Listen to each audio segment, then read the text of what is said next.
Hey Planner fam, welcome back to Best Laid Plans, and now we are at the end of July for 2026, and I wanted to do a mid-year planner check, and I try to do this pretty much every year around July, just to make sure my systems are working, to kind of see where I would make changes for the next year. And I am going to start with my bullet journal because that's the newest feature in my planner lineup this year. I have really enjoyed this, and I think that it has gotten me over my fear of, am I doing it right, which is a huge thing. I have a lot of pages left. I've been doing a lot of like list making and other stuff in the back and just using it and not worrying about making it pretty necessarily, and it's been really helpful. But one thing that I did notice is, and you can kind of see this, is I've got it pre-decorated through December, which really does work well for me. I say pre-decorated, I mean I have it pre-set up with like labels, but I don't have it decorated, like with my stickers on each page, or written in, as you can see. So this is kind of where we're at right now, kind of giving you guys a sneak peek here. But the writing room that I currently have for each week is really not enough. That is the one thing here that I have felt like I felt like I've gone back to my goals and my vision board, and my future log also to a certain extent has been really helpful as well, just to keep me accountable. But I do feel like instead of having 1 week per page, I could probably do a week on 2 pages, or even like 1, 2, 3, 4, you know, and then 5, 6 in notes, because as you can see, I have a ton of paper left. Now, the nice thing about that is I'm not going to be wasting the paper. I can use it for other journal spreads. I can use it to test pens. I can use it for a lot of things. But I do like to get my money's worth with my notebooks. So that is just something that I'm going to keep in mind for going into next year, is to I can write a lot more in the journal, but I do love it, and I've really enjoyed it and have kept up with it, and it has made a major difference in my reflective process, which I feel is such an important part of planning that I really wasn't doing before. That the end of month reflection, like everything broken down this way, it really does help me to understand what I accomplished and what I can take from that. And it's a very calming experience as well. And with the way things have gone in the world, I feel like planning feels counterintuitive sometimes, if that makes sense. Like, it feels like you want to plan and you want to hope for the best, but it always, things can really get you down. So having a reflecting process, I feel like, has been a huge just milestone maker for me. Again, shout out to Joshi Corin. She goes through the whole process of bullet journal and setting things up. As much as I would like to say this is all in my brain, like, I was very much influenced by that. I also mentioned this before, but I did purchase some new grid washi. One moment. So Live Love Posh came out with a washi collection that was, oops, get back in there.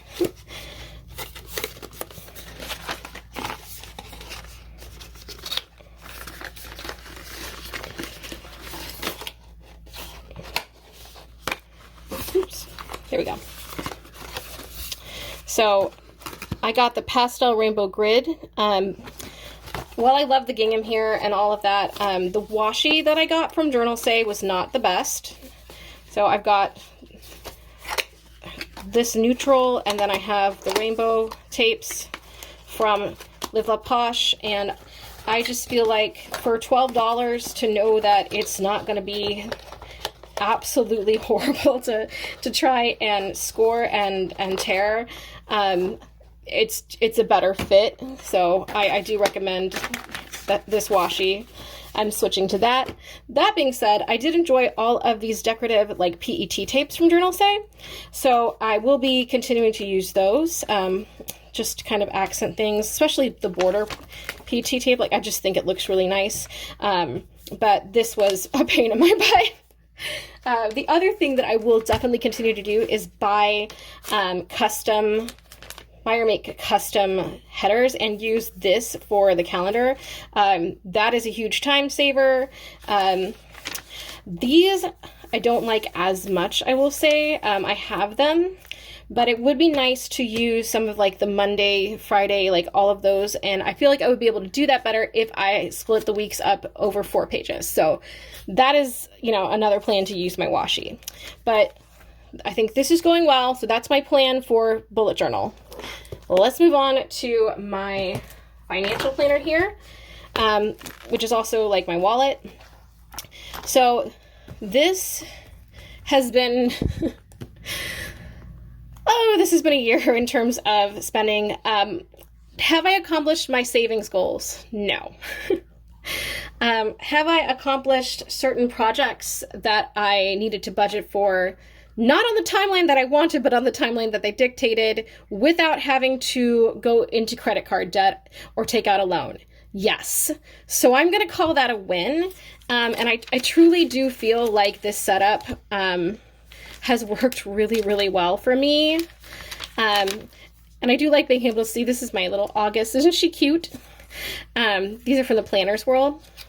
I do like being able to kind of see things at a glance, and I've literally just been writing things in. I'm kind of having to do a reset in August because July has been a little bit crazy. So this is the end of July, that will be beginning of August. And I've literally just been writing the numbers on the side here because, and just decorating the tops. This has been really nice to have. I made a big list of money stressors the other day, and impartial for planning this. And I'll kind of go over those with you because I think it's fun to share those. I have a feeling you probably have some of the same money stressors I do. Vet bills always double what I think they're going to be. And I've not been able to find pet insurance that covers the things that I need. It is always easier to just have the savings. So that has been something that I've started budgeting just double for, because if my pets are super important to me and I love them, especially with everything that happened with Figaro and his thyroid, and just making sure that he's okay and doing well. I wish he could live forever, but the fact that he is almost like 23 years old and he's doing great, I'm very grateful. Grocery shrinkflation and panic buying.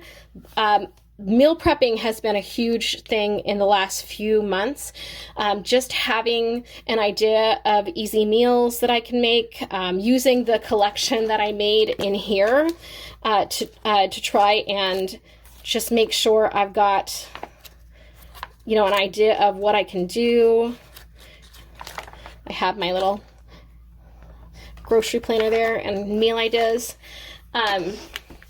That has helped a lot with that, as well as just understanding what I need, what my body needs, and my sleep cycle, and what I need, like in terms of stuff to stock up on and stuff to buy fresh and frozen. So that has gotten better with my planning and my journaling, but it is still a huge thing where I'm always worried that the price of something's going to suddenly go up, and really can be a money stressor. And then that can lead to things like throwing money to try and make people obligated, try to make other people happy. I feel obligated to be responsible. Okay, that's a family thing. Any other only daughters, eldest daughters out there will know. That's something that I've had to really pull back about, because I need to be responsible for myself before I can try to, you know, take care of others. And, you know, especially parents, I feel like I keep forgetting, you know, it's like our parents are adults and they have adult problems and they have to handle those. So that's a boundary setting thing as well, that I'm working on. Dopamine shopping, torn between saving and living in the moment. And sometimes it feels like you're running a marathon and getting nowhere. This is my real handwriting, by the way, guys, so I'm not sugarcoating this. Doing it good enough myself because I refuse to pay someone or ask a man or anything like that. I have been able to do a lot. I'm realizing there's some things that I want it done a certain way, and I will get a professional. I got gutter guards put on. That's a huge thing because that was a drainage and housekeeping issue, and it was something that I had meant to do last summer, but I had that emergency thing with the fence the other summer. So I did get a great quote, and I had a good company come and do that, and I'm very happy. But that is like a huge, it can be a huge stressor. So I am kind of considering these things as I'm going forward with this planner, because this was my focus planner. I like to have one planner that's a focus planner. So whatever is my major issue or priority for that particular year, it goes in that planner. So tracking, spending, saving, all of that, that isn't here. And I do think that that is helpful because even if I'm not accomplishing all of my goals or my timeline changes or there's an emergency that comes up, I feel better and more prepared having written it down, having the plan in place so that, okay, maybe it didn't go perfectly, but it could have been so much worse if I hadn't prepared in advance. So I am very happy about that. The last thing for the planner check-in is my main planner. Look at my little Bloom. She's my favorite character from Winx Club. So this is my daily planner, and I will say that I'm just gonna go to the next month here.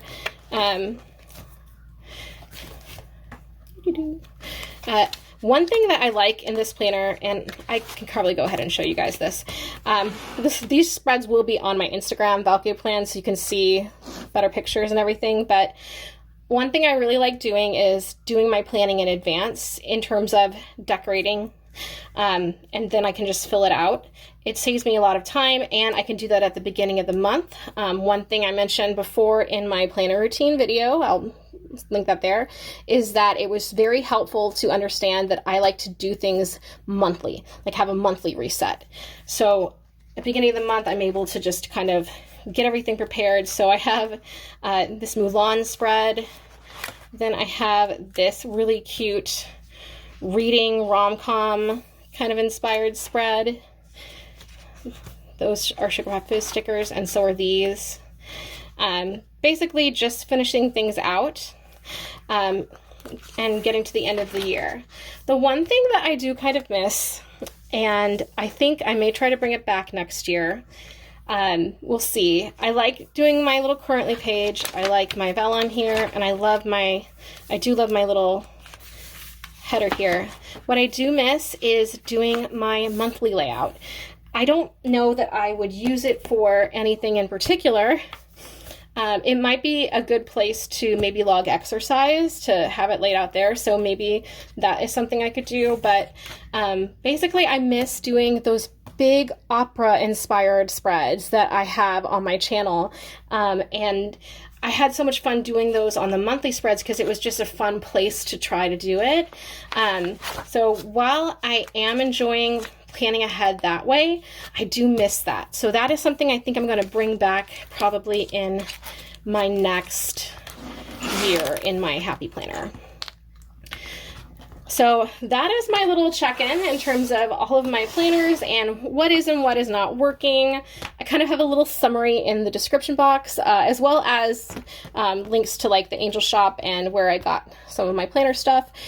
So let me know in the comments, did you feel like your planner setup has worked so far for you this year? Are you going to maybe change now or maybe reset in the future? Let me know what works for you. Maybe I can try something similar. But take care. Have a great rest of July. I'll see you guys in August. Hey, I wanted to pop in before the end of the video just to remind everyone to check my Instagram this week. I will have a giveaway there. So if you're not already following, please do. And it will be for some of the items from the Enchanted box from Wrong Wrong, as well as a couple different Simply Gilded things, including some albums, washi, pen, journal cards, and some stickers. So a nice little kind of matching set of things to add to your stationery collection. This will be open to anyone who is in the US, and I will announce the winner in August. So stay tuned on my Instagram for that, and I will see you guys then. Bye.